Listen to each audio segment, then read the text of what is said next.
మెగాని TV burning topic. తెల్లవారుజామున అంతా నిద్రలో ఉన్న వేళ ఒక్కసారిగా భూమి కంపించింది.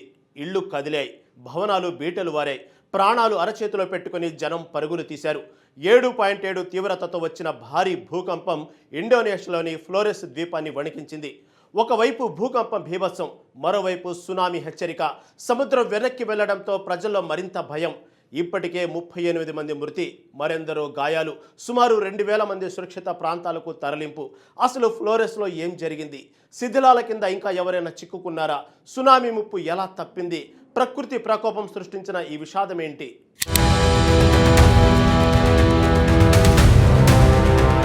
తెల్లవారుజామున అంతా గాఢ నిద్రలో ఉన్న వేళ ఒక్కసారిగా భూమి కంపించింది.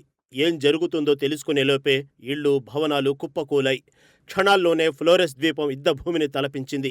7.7 తీవ్రతతో వచ్చిన ఈ భారీ భూకంపం ఇప్పటికే 38 మందిని బలి తీసుకుంది. మరో 13 మంది గాయపడ్డారు. ఇంకా సహాయక చర్యలు కొనసాగుతుండటంతో మృతుల సంఖ్య పెరిగే అవకాశం ఉంది.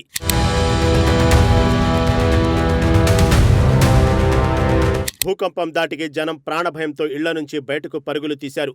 ఆసుపత్రిలోని రోగులను సైతం హుటాహుటిన బయటకు తరలించారు. ఎటు చూసినా భయంతో పరుగులు తీస్తున్న జనం.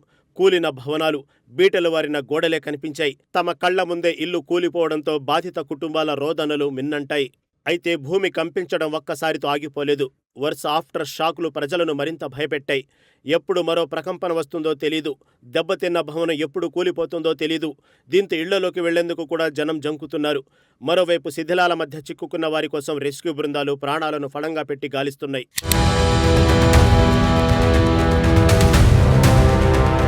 ఇంతలో మరో ప్రమాదం ముంచుకొచ్చింది.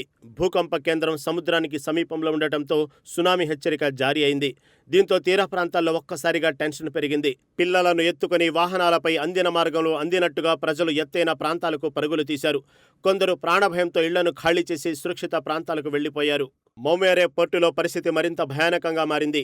ఫెర్రీ కోసం వేచి ఉన్న ప్రయాణికులపై టెర్మినల్ భవనం నుంచి భారీ సిమెంటు శిథిలాలు ఊడిపడ్డాయి. గ్యాంగ్వే దెబ్బతినడంతో కొందరు ప్రయాణికులు సముద్రంలో పడిపోయారు.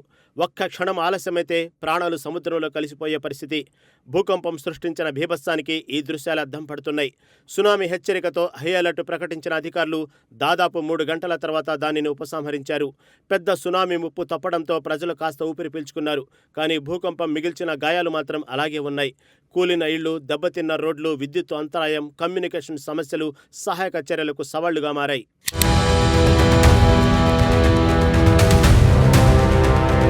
ఇక నాగేకేయో ప్రాంతంలో సుమారు 2000 మందిని సురక్షిత ప్రాంతాలకు తరలించారు. మారుమూల ప్రాంతాలు కావడంతో సహాయక బృందాలు చేరుకోవడం కూడా కష్టంగా మారింది. కొండ చర్యలు విరిగిపడటంతో రహదారులు మూసుకుపోయాయి. అయినా శిథిలాల కింద ఒక్క ప్రాణం కూడా కాపాడాలన్న లక్ష్యంతో రెస్క్యూ ఆపరేషన్ కొనసాగుతుంది. తమ వాళ్లు బతికే ఉన్నారన్న ఆశతో కుటుంబ సభ్యులు ఎదురు చూస్తున్నారు. అయితే ఇండోనేషియాకు భూకంపాలు కొత్త కాదు. పసిఫిక్ రింగ్ ఆఫ్ ఫైర్ పరిధిలో ఉన్న ఈ దేశం ప్రకృతి ప్రకోపానికి అత్యంత సున్నితమైన ప్రాంతం. గతంలో 2004లో సునామీ, 2018లో పాలు విషాదం, ఇలా ఎన్నో విపత్తులు ఇండోనేషియాను కుదిపేశాయి. ఇప్పుడు ఫ్లోరెస్లో మరోసారి అదే భయం, అదే పరుగులు, అదే కన్నీళ్లు కనిపిస్తున్నాయి.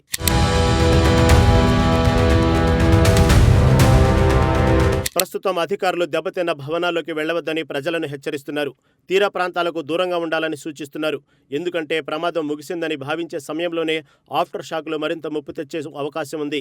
అందుకే రెస్క్యూ బృందాలు ఒకవైపు సహాయక చర్యలు కొనసాగిస్తూనే మరోవైపు పరిస్థితిని నిరంతరం పర్యవేక్షిస్తున్నాయి. ఇప్పుడు అక్కడ ప్రతి నిమిషం కీలకమే. శిథిలాల కింద ఉన్న వారికి ప్రతి క్షణం ప్రాణ పోరాటమే. బయట ఎదురు చూస్తున్న కుటుంబాలకు ప్రతి శబ్దం ఒక ఆశ. రెస్క్యూ సిబ్బందికి ప్రతి శిథిలం వెనక ఒక ప్రాణం కనిపిస్తుంది. అందుకే చీకటి పడిన సహాయక చర్యలు మాత్రం ఆగడం లేదు.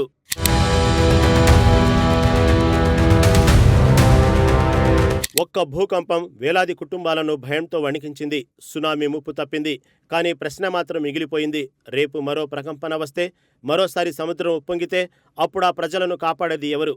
భూకంపాన్ని ఆపలేం, సముద్రాన్ని నిలువరించలేం. కానీ హెచ్చరికను ముందుగానే అందించవచ్చు. ప్రమాద ప్రాంతాల నుంచి ప్రజలను సకాలంలో తరలించవచ్చు. ప్రాణ నష్టాన్ని తగ్గించవచ్చు. అందుకే విపత్తు సమయంలో అసలైన రక్షణ కవచం ముందస్తు హెచ్చరిక వ్యవస్థే. ఇండోనేషియా విషాదం చెప్పే గుణపాఠం ఒక్కటే. విపత్తు ఎప్పుడు వస్తుందో తెలియకపోవచ్చు, కానీ హెచ్చరిక వచ్చిన క్షణంలో ప్రజలను కాపాడే వ్యవస్థ మాత్రం సిద్ధంగా ఉండాలి.